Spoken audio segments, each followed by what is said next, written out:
Muito obrigado por escolher o podcast do Longo Prazo. Pela primeira vez, uma editora reuniu 10 especialistas que vão discutir os subtemas do livro que vai ser publicado, Longo Prazo, da Dorie Clark. Eu espero que você goste, que você aprecie, e se você se interessar mais e quiser de fato montar uma estratégia para tomar as rédeas da sua vida, clique aqui no botão abaixo ou escaneie o QR Code e tenha acesso à nossa obra.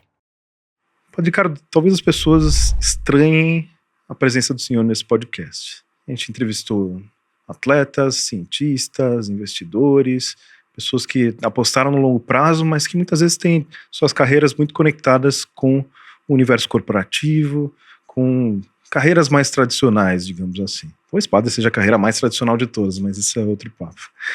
Agora, por que falar de longo prazo, então, com um sacerdote? Né? Isso pode passar pela cabeça das pessoas. A verdade é que eu tenho uma tese. Minha tese é que a vida eterna talvez seja a grande aposta de longo prazo, porque ela demanda muitas das características que esse longo prazo pede, né? Então, essa persistência, consistência, muitas vezes também uma certa ideia de indefinição, o fato de que você não sabe se vai ser salvo ou não. Você tem que confiar no processo, né? Tem que confiar no passo a passo. Isso está bastante ligado às ideias presentes aqui no livro da Dorie Clark. Você acha que essa minha tese é muito absurda, assim, de que a vida eterna seria essa última aposta? Pensando nessa coisa meio da aposta de Pascal mesmo, né, de que seria ruim você jogar contra a eternidade? Não é absurda, não. A nossa meta, o nosso foco é a vida eterna. É ter um olhar bem mais amplo, um horizonte bem mais alargado, e enxergar que existe uma continuidade desta vida a partir do momento da morte. Algumas pessoas enxergam a morte como um fim de tudo, de todos os seus projetos, de toda a sua vida. É certo que nós deixamos muitas coisas, praticamente tudo que é material, né? E nos despedimos das pessoas queridas, e nos despedimos de muitos projetos que fazemos para esta vida, para esse momento histórico. Mas um horizonte mais alargado, e isso denota fé, que a pessoa tenha fé nisso, nos faz enxergar que a morte não é o fim de tudo. De que há uma eternidade que, na compreensão católica, nós não dizemos que começa com a morte, porque há um sacramento que nós recebemos, que é o primeiro de todos, dos 7, que é o do batismo, no qual nós já recebemos uma sementinha da eternidade, usando aqui um símbolo, né? E que vai desabrochar essa semente a partir da morte. E aí vem a eternidade. Então é o maior longo prazo investir nisso, porque nós fomos feitos para a salvação. Eu vejo assim que o longo prazo, ele pede um porquê, né? Ele pede uma atitude de fé. Quando você tem um porquê e quando você tem uma atitude de fé, a partir desse porquê, você sabe por que existe o longo prazo, você sabe em que você tem que investir, como você tem que investir. E se falando de vida eterna, você tem esse olhar para além da morte, esse horizonte mais alargado, você sabe que esta vida que a gente vive aqui, que a gente vê as coisas, que a gente faz projetos, que a gente constrói relações, ela é para a eternidade. Ela é uma experiência de um investimento. É uma experiência de um investimento. Investimento em quê? Como um investidor, ele vai fazer um investimento para depois ter lá os seus lucros, ter o seu retorno. Investimento para que tenhamos um retorno de eternidade, de uma vida plenamente feliz, coisa que nós não conseguimos aqui, nesse plano, digamos assim. Quando o senhor fala então dessa fé, eu lembro que talvez a fé tenha duas dimensões, né? Tem essa dimensão de que é um presente, né, de Deus. Eu não consigo ter fé por mim mesmo, né? É algo que chega a mim como uma dádiva, mas também demanda muito de mim, né? Demanda meu esforço, demanda um passo a passo, demanda uma vida regrada, uma vida de orações. E para quem está perdido, às vezes não teve boas orientações familiares ou catequéticas, o que quer que seja, e aí se depara com um mundo de possibilidades. Que tipo de caminho que ele pode seguir? Como se fiar num caminho em que ele possa praticar esse passo a passo e galgando esses degraus no caminho da fé? Bom, quando a gente fala de fé, né, num universo católico, a nossa compreensão é que, como você disse, a primeira compreensão a respeito de fé é que ele é um dom de Deus. A fé é um dom, uma dádiva, é uma graça de Deus que recebemos por meio de um sacramento, ao qual já fiz referência, que é o batismo. Ou seja, alguém que não é batizado pode até ter fé, mas vai ser uma fé humana, não vai ser uma fé que nós chamamos de fé teologal, né? Uma fé como um dom de Deus, que Deus nos oferece, que Deus nos dá gratuitamente por ocasião do batismo. Pode ser que algumas pessoas, e talvez sejam essas que você tenha citado, que estão aí meio perdidas, né? Se esqueceram lá da fé que receberam, se esqueceram dos primeiros passos que tiveram na vida católica, passos esses dados ou ajudados pela família, pelos pais, não trabalhem a fé, né? Então a fé é um dom, mas esse dom ele precisa ser, como todos os dons, precisa ser trabalhado. Então há um empenho da nossa parte, né? Então eu recebi a fé lá no batismo, mas essa fé ela precisa ser burilada, ela precisa ser amadurecida. E a fé, como diz a Sagrada Escritura, é crer naquilo que nós não vemos, né? Naquele que nós não vemos. Nós não vemos com os olhos físicos a Deus, mas nós acreditamos que Ele existe. Nós acreditamos que Ele nos acompanha, que Ele não nos abandona. Isto é fé. É crer que o tempo todo da nossa vida, e fazendo uma retrospectiva, um olhar para trás, ver a presença dEle em todos os momentos do nosso existir, né? Mas como eu disse, né, baseado na sua pergunta, é preciso que nos empenhemos em amadurecer essa fé. A fé ela precisa ser amadurecida, né? Ela precisa ser aprofundada. Como? Vida de oração, prática da caridade. A própria Sagrada Escritura vai dizer: a fé sem obras é morta. Então não basta a fé, precisa ter obras. Obras, claro, a gente não se refere à construção de uma igreja, embora a igreja, prédio, seja necessário, seja importante, seja algo simbólico, né, da Jerusalém Celeste. Mas as obras são as obras de caridade, as obras de misericórdia espirituais, as obras de misericórdia corporais, né? O que são obras de misericórdia espirituais? Você rezar pelas pessoas, você dar bons conselhos para quem precisa de bom conselho, você consolar quem está desconsolado nessa vida. Quais são as obras de misericórdia corporais?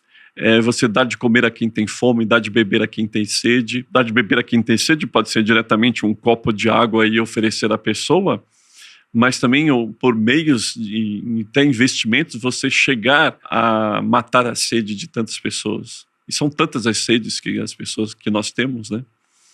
Enterrar os mortos, visitar os doentes, ou seja, ter um coração largo, um coração aberto, não por ideologia, não por simplesmente um puro interesse de um retorno, mesmo econômico que fosse, mas por caridade, por acreditar, por ter fé, né? E é importante que essa fé, na nossa compreensão católica, ela seja vivida de um modo comunitário, não isoladamente. Ainda que tenhamos na vida da igreja, na complexa vida da igreja, a vida dos eremitas, que são aqueles homens que vivem isoladamente em termos físicos, né? Mas em termos espirituais eles estão em plena conexão com Deus. Ainda que tenhamos a vida dos eremitas e dos monges mais assim, como agora me fugiu a palavra, mais radicais, né? Como a vida de monges trapistas, calmadulenses, cartuchos, né, que pouco falam, pouco conversam, né, dialogam. eles estão todos esses monges, esses eremitas fazem parte de uma igreja, fazem parte de uma comunidade de fé. O que é a igreja? É uma comunidade de fé. Então, a fé cristã, quer dizer, o que é a fé cristã? É você crer em nosso Senhor Jesus Cristo. Eu gosto muito das palavras de Pedro no momento de crise do apostolado de Jesus, que alguns discípulos vão embora e Jesus, ele não entra em crise. Jesus diz assim para os apóstolos: vocês também querem ir embora? Então Pedro vira-se para Jesus e diz: a quem iremos, Senhor? Tu tens palavras de vida eterna. Então, o que é fé cristã? É crer que Jesus, ele tem palavra de vida eterna e que nenhuma outra pessoa pode ter as palavras de vida eterna como Cristo as teve. Então, essa fé cristã, ela é para ser vivida em comunidade, que nós chamamos de igreja. Então, eu recomendaria que as pessoas se aproximassem da igreja, se reaproximassem da igreja, que é uma comunidade de fé, que guarda a palavra, que guarda uma tradição, que guarda um tesouro litúrgico inestimável, né? Que guarda um tesouro de espiritualidade de tantos santos e santas e mártires que falam profundamente ao nosso coração. E aí, eu sinto que é uma reclamação que deve ser muito constante para o senhor também. A gente ouve, né, dos amigos, às vezes a gente sente nós mesmos que nos falta tempo para uma vida espiritual, que a gente tem que cuidar da família, tem que cuidar dos filhos, tem que trabalhar, tem que fazer isso, fazer aquilo, e de repente a vida espiritual parece relegada ali a um cantinho da nossa existência. Por que é tão difícil manter essa consistência para o crescimento e para o amadurecimento, como o senhor disse, dessa vida espiritual? É porque, assim, se eu deixo de fazer exercícios físicos e ter uma dieta regular, né, não comer demais, etc., ter um mínimo de regras a respeito da alimentação, o resultado ele logo aparece. Cansaço, a pessoa engorda mais, tem dificuldade de subir uma escada, tem uma dificuldade de pegar o filho no colo e brincar com o filho, ou seja, o resultado aparece. A pessoa vai ao espelho, se olha e fala assim: eu preciso fazer mais exercícios, preciso voltar para a academia, etc. Na vida espiritual, o resultado talvez não seja tão imediato assim. O resultado, ou seja, a resposta da falta de cultivo da vida espiritual talvez não seja tão perceptível. E por isso algumas pessoas podem pensar: não está me fazendo falta, mas faz falta. Faz falta. Por quê? Porque todos nós fomos feitos para Deus. Todo ser humano, todo homem e mulher, mesmo aqueles que não creem na existência de Deus, foram criados por Deus e foram feitos para Ele. Santo Agostinho vai dizer: o meu coração só descansa estando em Deus, né? O nosso coração só descansa, só encontra repouso, sentido em Deus. Tudo bem que nós tenhamos alegrias, satisfações, em outras coisas também, mas de um modo profundo, como o coração pede, requer, busca, só em Deus. Nós somos pessoas inteligentes, e a inteligência busca a verdade, e a verdade é Deus. Nós somos pessoas que queremos o bem, a felicidade, e esse querer faz parte da vontade, e a vontade ela busca o bem, ela busca a felicidade, e esse bem é Deus. Então, se nós não fizermos isso, se nós não buscarmos a verdade, não buscarmos o bem, essa busca nós chamamos de cultivo da vida espiritual, o nosso coração estará insatisfeito. Vai buscar subterfúgios, vai buscar coisas que podem dar um certo prazer momentâneo, mas depois tudo aquilo cai por terra. Pode haver até uma tristeza. Eu costumo dizer assim, lá nas celebrações litúrgicas que eu presido, nem sempre a tristeza ela é consequência de uma vida de pecado. O que é pecado? É o distanciamento de Deus. Mas, com certeza, uma vida de pecado, uma vida de falta de aproximação de Deus, leva à tristeza. Então, se a pessoa não tem presente isso, ela vai relegar o cultivo da vida espiritual ao cantinho, como você disse, né? Se tiver tempo, eu rezo. Se tiver tempo, eu leio um bom livro de espiritualidade. Se tiver tempo, eu vou à missa. Se tiver tempo, eu rezo um terço, para quem tem a devoção do terço. Mas não deveria ser assim. Essas coisas deveriam fazer parte do nosso dia a dia. Assim como ir a uma academia 3 vezes por semana, 4 vezes por semana, se não todos os dias, fazer uma atividade física, enfim. Assim como comer, nos alimentar, assim como assistir um filme por diversão, assim como se encontrar com as pessoas e trabalhar. A vida espiritual, o cultivo da vida espiritual, vida de oração, leitura de um bom livro de espiritualidade, deveriam, e a vida sacramental, para quem é católico, né? Sacramento da Eucaristia, sacramento da confissão, deveria fazer parte do nosso plano de vida, do nosso projeto de vida. Eu acho que tem muita coisa que a gente consegue destrinchar dessa sua resposta. A primeira, quando você falava desse subterfúgio que as pessoas de vez em quando aderem ou aplicam à própria vida, eu lembrei do padre Paulo Ricardo falando que o pecado cansa, né? Que a pessoa que peca demais muitas vezes está cansada mesmo, existencialmente cansada, mas talvez não só existencialmente, como materialmente mesmo. Eu acho que muitos desses subterfúgios acabam virando vícios, né? Acabam virando pecados tão repetidos, tão contumazes, que as pessoas se tornam mesmo viciadas naquilo. E esses próprios pecados, esses próprios vícios acabam diminuindo a possibilidade da pessoa manter essa vida de longo prazo, essa consistência, porque vai estragando ali, se for pegar num termo mais teológico, a alma, mas ou algo bem fisiológico também, até o cérebro, né? A perda da capacidade de foco, né? De concentração, a necessidade de uma descarga de dopamina a cada poucos minutos. Isso vai afastando a pessoa da possibilidade de apostar numa vida de longo prazo, seja nessa constância da academia, né, de uma vida saudável, ou também da vida de oração. O senhor concorda com isso? Concordo. É a falta muitas vezes do porquê mesmo, né? Aquele que a gente falava, o longo prazo, ele tem um porquê. Ele é consequência de um porquê. E ele se mantém, você é firme, fiel àquele trabalho, aquele desenvolvimento, aquele investimento, até mesmo na vida espiritual, motivado por um porquê. O porquê eu faço isso? Então voltamos lá ao início da nossa conversa, da vida eterna. Jesus vai dizer, a porta do reino do céu é estreita. Ou seja, exige muito trabalho, exige muito suor, exige empenho, exige santidade. Mas, por uma série de razões, e sobretudo por causa do pecado original, nós somos divididos.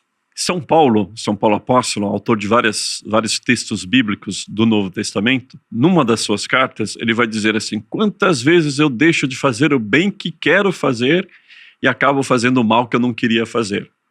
Então ele expressa de um modo assim, bem inteligente essa divisão do coração humano. Nós queremos o bem, mas deixamos de fazer o bem porque acabamos fazendo o mal que não queremos fazer. Nos entregamos à preguiça. Eu diria assim, por que uma pessoa tem preguiça? Não fala aquela preguicinha gostosa de domingo à tarde, ver um filme, ficar deitado no sofá, isso não é pecado. Mas é a falta de empenho na vida espiritual, na caridade, nas coisas de Deus, nas suas responsabilidades. Isso é preguiça. Por quê? Justamente porque a pessoa não tem um projeto, porque a pessoa não consegue enxergar a sua vida para além desta. Então, como consequência de uma vida pecaminosa, você paga o preço de você não ter uma eternidade feliz, de você ter um outro tipo de eternidade. Essa é a compreensão cristã. Então, é questão de você tomar consciência. Vamos pegar um escrito de Santo Afonso Maria de Ligório, Preparação para a Morte. Todos nós iremos morrer. Todos nós iremos morrer. Então, se eu tenho consciência de que todos nós iremos morrer, eu preciso, melhor dizendo, me empenhar para que eu morra bem e viva bem depois da morte, né? Saindo do espectro religioso, havia um filósofo existencialista, o Heidegger, que ele dizia que o homem é um ser para a morte. Mas não era um anúncio assim, de uma coisa muito infeliz, era para dizer, não, nós temos que, a partir dessa consciência de que o homem é um ser para a morte, nós precisamos estar inteiros em cada momento da vida. Mas agora, voltando ao campo religioso, de fato nós tendemos para a morte, mas a partir da morte tem a vida. Se nós tomamos consciência disso, nós vamos dizer assim, não quero mais pecar, ou pelo menos eu quero estar numa luta, numa batalha, uma batalha que nós chamamos de batalha espiritual, de um combate espiritual contra o pecado. Eu preciso que a minha vida tenha um sentido de amor a Deus. Deus me deu essa vida como um presente, é um dom, a vida é um dom. A vida é um que fazer, como um presente que Deus nos dá. Porque no momento da nossa morte, todos nós iremos nos encontrar com Deus e Deus vai dizer o que você fez da vida. Ele sabe o que cada um de nós fez da vida, né? O que você fez com esse presente que eu lhe dei? Né? Então, o pecado é uma entrega a uma vida de preguiça, um distanciamento dessa eternidade para a qual nós somos feitos. Né? É um distanciamento da vontade de Deus. E se eu tenho presente que preciso fazer, que a minha vontade deva ser fazer a vontade de Deus, né, temê-lo e fazer a vontade dele, então, no mínimo, eu vou me empenhar, vou me esforçar para não pecar, mas não é só não pecar, era para fazer o bem, para fazer a caridade, para estar na comunhão com Deus. Ouvindo isso tudo que o senhor falou, eu lembrei de um canal bem conhecido do YouTube, chamado Soft White Underbelly. Era um fotógrafo de publicidade nos Estados Unidos, Mark Leita, muito conhecido. Ele era fotógrafo da Apple, de grandes empresas. E ele resolveu ir para o exato oposto. Ele, quando você lida com fotografia de produto, tudo é muito perfeito, né? Tudo precisa estar no melhor jeito possível, tudo é retocado, tudo é com o ângulo perfeito, a luz perfeita e tudo mais. E ele resolveu montar um canal entrevistando só pessoas que estão à margem, e às vezes marginais mesmo, no sentido mais corriqueiro. Então, prostitutas, cafetões e pessoas, usuários de drogas, que são membros de gangues e de todo tipo. E acaba tendo uma ambivalência. De um lado você vê a humanidade dessas pessoas quando elas falam. Normalmente elas sofreram demais na infância, sofreram abusos, tiveram problemas familiares, quase sempre começa aí. Um pai que abandonou, um pai que bateu, que abusou, que não estava presente. Isso foi gerando camadas ali de sofrimento, elas foram se desenvolvendo até chegar em estados muito críticos. Mas também a gente consegue observar justamente isso que o senhor falou, essa falta do porquê, essa falta do sentido, né? E a falta de um sentimento de importância mesmo. Elas não conseguem ver que elas são importantes, que elas são amadas, não conseguem sentir isso. E eu sei que esse era um dos pontos centrais do pensamento do padre Henry Nouwen, né, o holandês, que falava, nós somos os filhos amados, né, de Deus. É possível reverter esse tipo de sentimento de que eu não tenho valor, ninguém me ama? Como fazer para você tentar voltar a essa roda positiva em que você entende que você tem, que a sua existência tem mérito, tem valor? Talvez essa seja a centralidade da mensagem cristã. Jesus, ele se encarna. O que significa isso? Claro que por um projeto de salvação, significa que ele assume a carne humana, a fragilidade humana. São Paulo, ao qual já fiz referência, vai dizer, Jesus tinha a condição divina, mas não se apegou a essa condição divina, se fez homem. Então Jesus, ele assume a fragilidade. E a sua condição de vida, querida por ele assume a fragilidade humana, nasce numa família, é uma condição de vida, socioeconomicamente falando, simples, humilde, mas tudo isso tem uma mensagem teológica, né? Não é uma mensagem ideológica, partidária, nada disso. Ele não nasce num quarto bonito, numa cama aconchegante. Maria, sua mãe, e José, que é pai adotivo de Jesus, não encontram um lugar adequado, confortável para Jesus nascer. Ele nasce numa manjedoura, que é o lugar onde se coloca comida para os animais comerem, né? Daí o nome manjedoura. Já querem matá-lo na tenra infância de Jesus, né? Herodes quer matar Jesus. Ele já vive como um refugiado, tem que se refugiar. O anjo avisa para José, olha, pega Maria e Jesus e foge para o Egito, se refugia no Egito. Então Jesus, logo criancinha, é um refugiado, depois volta, mas aí não para Belém, e sim para Galileia. E a sua vida pública, que a gente chama de ministério, seu ministério, é uma vida sem deixar de estar ao lado de outras pessoas, como de Zaqueu, que era um homem rico, Jesus vai à casa de Zaqueu, etc. Mas a sua vida, o seu apostolado é um estar muito próximo dos marginalizados. Pensemos nas prostitutas que Jesus diz, olha, aos fariseus, elas vos precederão no reino dos céus.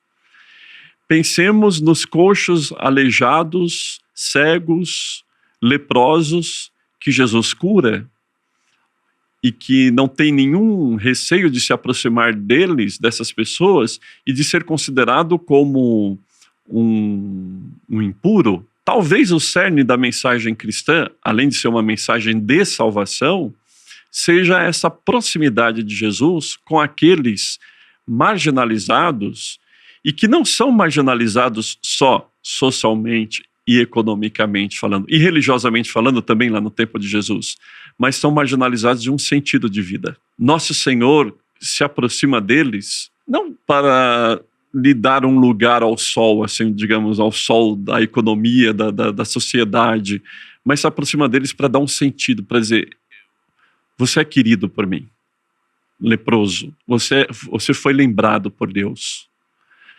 cego, aleijado, endemoniado, né, que são aqueles que a Bíblia vai dizer que estavam possuídos pelo demônio, eu posso libertar você, porque Deus se lembrou de você. Então, a encarnação do Verbo, o nascimento de Jesus, que nós chamamos essa festa de Natal, é a lembrança de Deus à humanidade. Deus suja as mãos, Deus assume a humanidade.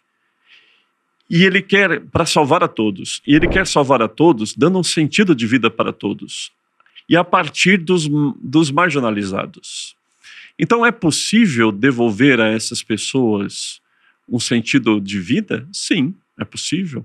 Dependendo do caso, é preciso um investimento, né, de cura, de terapia, até na parte da psiquiatria, mas dar um trabalho, dar oportunidades, mas principalmente proximidade. Não é só um trabalho, não é só uma oportunidade, uma porta aberta, um documento, uma terra, né, um lar,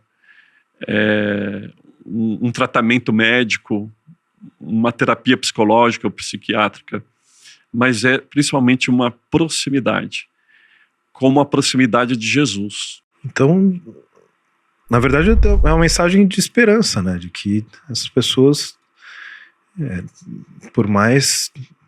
E todos nós, na verdade, né? A gente precisa dessa mensagem de esperança o tempo todo. Você não precisa estar nesse estado também tão crítico. Sim, porque existe um outro tipo de miséria que pega todos. Não são só os miseráveis economicamente falando, ou miseráveis por terem um determinado tipo de doença. É a miséria do pecado. Isso pega todos. Eu lembrei também do padre Romano Guardini, né? Falava que o primeiro passo da vida espiritual é você olhar para si com um olhar de aceitação. Você precisa entender onde você está, o que está acontecendo com você, mas também onde você pode chegar, né? O que Deus quer de você. E aí um padre americano, a partir dessa fala, contava a história de um menino que é da paróquia dele, lá de Minnesota, e que muito jovem ainda na escola, ele sentia que tinha atração por pessoas do mesmo sexo, e aquilo para ele era muito dramático, porque ele não queria sentir isso, né? Não queria e ficava pedindo a Deus, eu não quero, não gostaria de sentir isso, eu não quero, e tudo mais. Mas a partir do momento que ele aceitou e falou, tá, talvez essa seja uma condição, talvez Deus esteja me chamando à santidade por outro caminho, tudo ficou mais tranquilo e ele conseguiu enxergar, né, por que ele de fato estava ali, tinha aquela vida, por que aquilo estava acontecendo com ele. Então esse caminho de aceitação, de fato pode ser o primeiro passo para a gente ter essa tranquilidade de saber onde estamos e para onde nós vamos? Sim, é o primeiro passo, né? É o conhecimento e a aceitação, o autoconhecimento e a aceitação. E o autoconhecimento passa por saber que eu sou uma criatura de Deus. Aliás, esse é o primeiro talvez seja o primeiro passo da humildade, a qual todos nós somos chamados. O que atrapalha a nossa vida é a soberba, é o orgulho. Então, o autoconhecimento. Eu sou uma criatura de Deus. Né? Agora, que criatura eu sou? Né? Qual é a minha história de vida? Quais são as minhas potencialidades, as virtudes que eu posso trabalhar, etc. Então, ter esse autoconhecimento e, a partir disso, a aceitação. Revoltar-se, é besteira alguém se revoltar com o fato de ser uma criatura de Deus, e aceitar-se a partir das suas misérias, porque Deus, voltamos à mensagem anterior, Deus quer nos salvar a partir das nossas misérias. Jesus, há uma compreensão católica, sobretudo trabalhada na Idade Média, de que Jesus é rei, e de fato ele é rei. Mas não nos esqueçamos de que ele se fez, digamos assim, plebeu, né? De que ele nasceu pobre. Pobre até dependendo de outros dois seres humanos, que foi de Maria e José, para nos salvar a partir dessa pequenez, dessa fragilidade, dessa miséria. Jesus se fez mísero, ele só não se fez pecador, o que seria contraditório pelo fato dele ser Deus também. Deus se fazer pecado, mas a própria Sagrada Escritura vai dizer, ele se fez pecado para salvar o pecador. Então é preciso aceitar as nossas misérias, as nossas limitações, não para viver nelas, mas para nos elevar, porque Jesus se encarna para nos elevar, Jesus se encarna, assume a fragilidade humana para dar força ao ser humano. Então, quando Jesus se encarna e cumpre a sua missão, ele não vem mostrar só quem Deus é, ele vem dizer quem nós podemos ser. E que a eternidade é para nós. E que a eternidade era para o leproso, era para o endemoniado, era para a prostituta. Que a eternidade é para a pessoa que tem atração por pessoas do mesmo sexo, atração física, sexual. Né? A eternidade é para todos. Então, a partir da aceitação das nossas misérias, que nós vamos trabalhar. Agora é um trabalho a longo prazo, né? Trabalhar a nossa elevação, a nossa comunhão com Deus, e passa pela aceitação. E por que é tão difícil, né, ter, por exemplo, uma vida de oração? As pessoas têm dificuldade, eu sei que muitas delas devem também falar isso ao Senhor, né? Perdem o foco, se distraem, ou não conseguem manter uma constância ali diária, querem rezar uma novena e se perdem no meio do caminho. Já desde eu propus lá no meu Instagram uma novena que não é tão conhecida aqui no Brasil, mas que tem alguma popularidade, principalmente nos Estados Unidos, que é a novena dos 54 dias. Na verdade, são várias novenas juntas, etc. E como é difícil, 54 dias, rezando todo dia, né, o terço. E como constituir essa persistência? Existe alguma tática, alguma dica, alguma recomendação? Acho que o primeiro de tudo é pedir a graça de Deus para isso, né? Porque senão, nós podemos passar 54 dias, 108 dias, 365 dias só rezando uma novena, alguma coisa assim, mas se não for uma abertura à graça de Deus, ao divino, vai ser só um trabalho nosso. A igreja insiste em dizer que é preciso ter a humildade de se abrir para o trabalho de Deus em nós. E da nossa parte, aí nós termos essa abertura e usarmos dos meios necessários para que a graça de Deus atue em nós. Então, primeiro, a humildade de que, ao iniciar uma novena, ao rezar o terço, ou o rosário mesmo, né? Ao começar a leitura de um livro espiritual, ter a humildade de dizer, esse não é um trabalho só meu. Esse é um trabalho em que eu vou me abrir à graça de Deus. Que Deus fale ao meu coração, que Deus me ajude nisso. Depois, é pedir a força para perseverar. É difícil a perseverança em vários campos, inclusive no espiritual. Os santos são aqueles que perseveraram. Quem perseverar até o fim terá o prêmio, terá a vida eterna. Então, o prêmio está mais na perseverança do que, digamos assim, em tantas coisas que eu possa fazer. Talvez tenha muito mais alegria em se celebrar 25, 50 anos de casado do que o próprio dia do casamento. Quando você olha para trás e vê tudo o que passou e perseverou com a sua esposa, com o seu marido, né? Eu vou fazer 25 anos de padre, vou olhar para trás e falar, olha, valeu a pena perseverar em tantos momentos de crises, passar por tantas situações. Então pedir essa força para perseverar, para se empenhar. E saber, voltamos no porquê. O porquê eu estou fazendo aquilo. Se eu sei por que eu estou fazendo aquilo, eu vou e faço. Mas eu não estou com muita vontade, eu não estou com aquele afã assim de rezar hoje, eu não estou inspirado. Não tem problema, reze porque é importante. Nem sempre nós estamos inspirados quando vamos para o trabalho, né? Não são todos os dias que a gente fala, nossa, hoje eu... Todos os dias nós acordamos com isso, quero ir para o trabalho, que bom, quero fazer isso, quero me encontrar com aquelas pessoas, mas nós vamos para o trabalho, porque sabemos que é importante, né, ir para o trabalho. Então, eu diria isso, e saber o porquê, né? Isso tem a ver com aquela pergunta, uma outra pergunta que você fez, né, que eu disse, às vezes a gente não vê o resultado ruim da falta de uma vida espiritual, mas ele vem, e o preço vem. Então, eu preciso rezar, preciso estar nessa comunhão com Deus pela oração, que é a abertura da alma, como diz Santo Agostinho, né? A abertura da alma a Deus. Um dos capítulos mais importantes aqui do livro, a autora justamente fala sobre a paciência estratégica, que ela chama, né? Que é cultivar essa paciência, mesmo quando você não enxerga os resultados no momento de curto prazo, né? Que é justamente isso que o senhor falou, né? Tem pessoas que rezam, e aí ficam bravas com Deus porque não recebem a graça que pediram, não recebem aquilo que desejaram, como se Deus fosse uma espécie de caixa eletrônico. Sim, aí também é preciso, a vida espiritual pede um amadurecimento, como eu disse, a fé pede um amadurecimento, e o que significa esse amadurecimento? Uma compreensão mais apropriada de quem é Deus. Não é um Deus que é feito à minha imagem e semelhança. Não é um Deus Deus não é alguém que está aí ao meu bel prazer para resolver os meus problemas, para satisfazer as minhas vontades, ainda que sejam justas. Por exemplo, alguém que reze pela recuperação da saúde de uma pessoa que ela ama muito, né? Nossa, do meu pai, da minha mãe, do meu esposo, do meu filho, né? Rezar a Deus para pedir a saúde, para que essa pessoa não morra, por exemplo. É uma coisa muito justa, muito humana, mas nem sempre isso acontece, né? Aliás, todos nós morremos, como eu disse, né?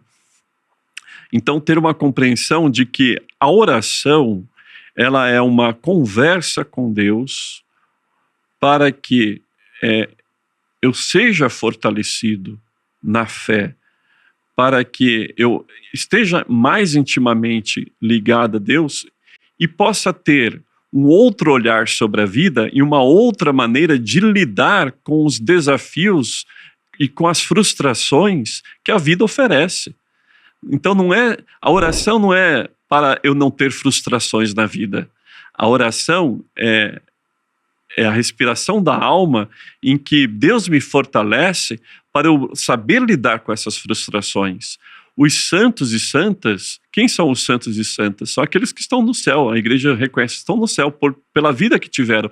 Eles não tiveram uma vida que foi um céu de brigadeiro o tempo inteiro, né? Que foi uma vida só de benefícios, de benesses, de satisfações. Pelo contrário, né? Pensemos, por exemplo, numa Santa Catarina de Siena, em que Nosso Senhor aparece para ela e diz assim: Santa Catarina, eu tenho 2 coroas para dar para você. Você vai receber as 2. Uma de espinhos e outra de glória. Qual que você quer primeiro? E ela diz: eu quero a de espinhos primeiro. E ela recebe a coroa de espinhos. E depois da coroa da glória é o céu que ela vai receber a partir da morte. Mas ela teve uma vida de sofrimentos. Ela teve uma vida de lutas contra o pecado, contra tentações, das mais variadas dos mais variados tipos de tentação Santa Catarina teve até no momento da sua morte. Então, olhemos para os santos, eles não foram pessoas poupadas de sofrimentos. Repito, ao contrário, muitos tiveram muitos sofrimentos pela escolha que fizeram, escolheram Cristo e não o mundão, né? Então, a oração é para eu saber lidar com as frustrações e ter um olhar de eternidade na vida. É enxergar as coisas que todo mundo enxerga, mas enxergar um pouco mais além. Lembremos das palavras de Jesus, olhai os lírios do campo. Então, essa palavra de Jesus essa expressão de Jesus, olhai os lírios do campo, é ter um olhar sobre coisas muitas vezes simples, mas um olhar muito profundo a respeito dessas mesmas coisas. Isso é a vida de oração. E aí, pensando nessa ideia dos santos, né, que sofreram muitas tribulações, muitos desafios e também tiveram que fazer muitas renúncias, né? A vida de um católico que leva a sua religião a sério, a vida de um sacerdote é uma vida de muitas renúncias. E aí também me lembrei de um dos capítulos importantes aqui do livro da Dory, que é sobre a arte de dizer não, de você recusar a maioria das coisas que te ofertam, justamente porque você tem um objetivo maior do que aquelas coisas, né, que vão te atrapalhar nesse meio do caminho. Dizer não te fortalece para encarar de um jeito mais firme, de frente, esses desafios que possam surgir na sua vida? Sim. Agora, a renúncia não é algo por si mesmo, né, que nós buscamos por si mesmo. Nós buscamos a renúncia pela renúncia. A renúncia é uma atitude que me leva a alcançar uma coisa que eu quero alcançar. É a atitude de uma escolha. Toda escolha implica em renúncia. O problema é que há pessoas que querem abarcar tudo, elas querem realizar certos projetos na sua vida e não querem largar outras coisas. E para realizar esses projetos, tem coisas que não coadunam, tem coisas que não se juntam, tem coisas que são incongruentes. Ou ainda, tem coisas que vão atrapalhar, podem até ser boas, mas vão atrapalhar a realização de um projeto, né? Pensemos, antes de entrar na parte espiritual, pensemos, por exemplo, num jovem que quer passar num vestibular de uma boa universidade. Não dá para conseguir passar num vestibular de uma boa universidade se esse jovem, a não ser que ele seja um gênio, né? Teve uma leitura de um livro e já conseguiu assimilar tudo que tem ali. Mas não dá para ele ficar passeando o tempo todo, estar o tempo todo com a namorada, estar nas festas da família, ver todos os filmes que ele quer ver, etc. Não, ele precisa de um tempo, um bom tempo, para alcançar aquele objetivo que ele quer. E na vida espiritual também é isso. Na vida cristã fazemos renúncias. Eu, como sacerdote, eu fiz e faço renúncias, mas porque eu tenho um objetivo, né, de viver a fé cristã, de viver o meu batismo e a ordenação, que o padre recebe um outro sacramento também, que é o sacramento da ordem, de viver isso, de seguir nosso Senhor Jesus Cristo como sumo sacerdote, viver isso como padre e dar testemunho disso com coerência. Então, eu preciso fazer renúncias. Eu não formei família, né, porque o padre, nós renunciamos à formação de uma família, a ter um coração que se divida com uma outra pessoa, como é no caso do matrimônio, você tem um coração, uma linguagem, né, simbólica que a gente tem, que se divide com a sua esposa, com o seu marido, né? O padre não tem esse coração que se divide, porque esse coração deve ser voltado para o Cristo. Não formei uma família, alguém poderia dizer, o senhor já pensou em ter filhos? Sente falta de ter filhos? Às vezes eu falo, seria interessante, né? Que alegria que tem um pai pegar um nenenzinho, seu filho nenenzinho, sua filha nenenzinha, no colo, ver crescer, ver, se enxergar naquele seu filho, naquela sua filha, né? Ver se desenvolver, ver aquele filho, aquela filha ter uma certa gratidão por ele. É uma alegria isso, né? Sei que também tem as dores de cabeça, né? E alguns pais têm muitas dores de cabeça. E eu não tenho isso, mas é uma renúncia. E eu aceitei essa renúncia e faço essa renúncia com alegria, porque não adianta também você renunciar com tristeza, renunciar com alegria, porque há um motivo. Pensando assim, em termos clássicos de, sei lá, os 7 pecados capitais. Hoje é muito fácil cometer qualquer um deles, eles estão sempre disponíveis, né? Então, o sexo é muito fácil, tem aplicativos para isso, tem a pornografia infinita. A chance de você, sei lá, praticar a gula é muito fácil, porque a comida é muito barata e é infinita, tem buffet de tudo e rodízio de tudo. Isso vale para todos. Na medida que você vai praticando essa renúncia, vai ficando mais fácil você também se colocar nos eixos para os outros caminhos de longo prazo da sua vida, e não só esse da vida espiritual. Facilita de alguma maneira, né, se você quiser persistir ali no seu trabalho, se você quiser persistir numa vida de treinos, de academia, você acha que pode ajudar? Uma coisa colaboraria com a outra? A vida espiritual ajuda em tudo. Uma vida de renúncias motivadas por um objetivo, né? Uma vida de comunhão com Deus, uma vida em que você procura fazer a vontade de Deus, ela vai ajudar você em tudo. Fazer a vontade de Deus no meu trabalho, seja ele qual for. Fazer a vontade de Deus no lazer e na prática esportiva. Fazer a vontade de Deus na minha vida familiar, no namoro, no noivado, na relação com os amigos. Fazer a vontade de Deus, o que Deus quer de mim, né? O que Deus espera de mim. Isso, a vida espiritual, o cultivo de uma vida de oração, ajuda em tudo. E junto com a vida de oração, se a pessoa for uma pessoa católica, ou que queira voltar para o seio católico, a vida sacramental também, como eu fiz referência, o sacramento da confissão e o sacramento da Eucaristia. Porque os outros sacramentos a gente ou só recebe uma vez na vida, como o batismo, né? Ou em determinadas situações, como o matrimônio, ou o sacramento da ordem, ou a unção dos enfermos. Ela ajuda em tudo. Ela ajuda aquilo que a gente fala, a ordenar a vida. O que são os pecados? Os 7 pecados capitais e todos os outros pecados que denotam desses 7, por isso são chamados capitais. É uma vida desordenada. O que é a luxúria? A luxúria é a desordem no sexo. O que é a gula? A gula é a desordem no comer. O que é a ira? A ira é a desordem de uma coisa que Deus colocou no nosso coração, que é a própria ira. O que é a ira? Por que Deus nos fez com ira? Para que lutemos contra as injustiças. E defendamos os fracos. Agora, o que é a desordem da ira? É você fugir desse objetivo. Então, o que é a desordem na vida espiritual? É você fugir do objetivo, do porquê aquilo foi feito, né? Por que você se alimenta? Tudo bem, você tem um pouquinho de prazer no alimentar-se, né? Mas você se alimenta para você estar bem, para você sobreviver. Esse é o objetivo primário da alimentação. O que é a desordem disso? É você se alimentar de um modo desordenado mesmo, né? Só para satisfazer uma carência, enfim. Então, o pecado é uma desordem. E essa desordem vai causar uma desordem em todos os outros campos.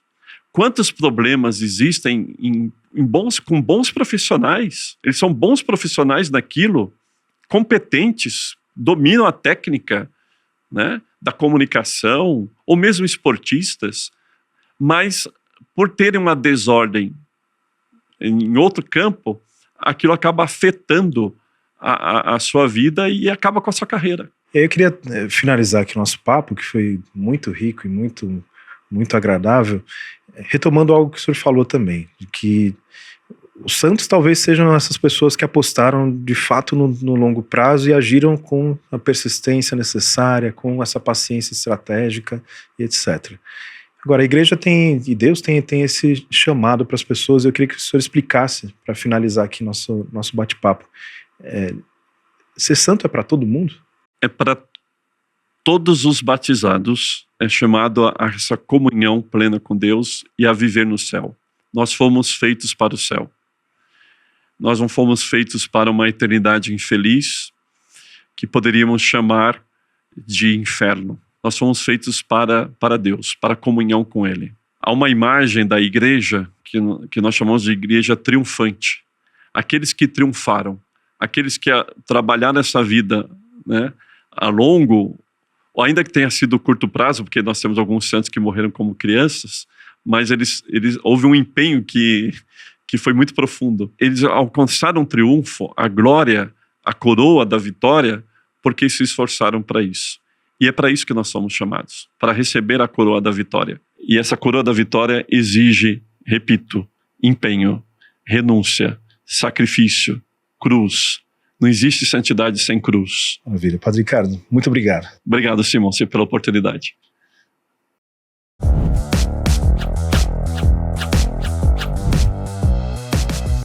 Eu espero que você tenha gostado do nosso episódio.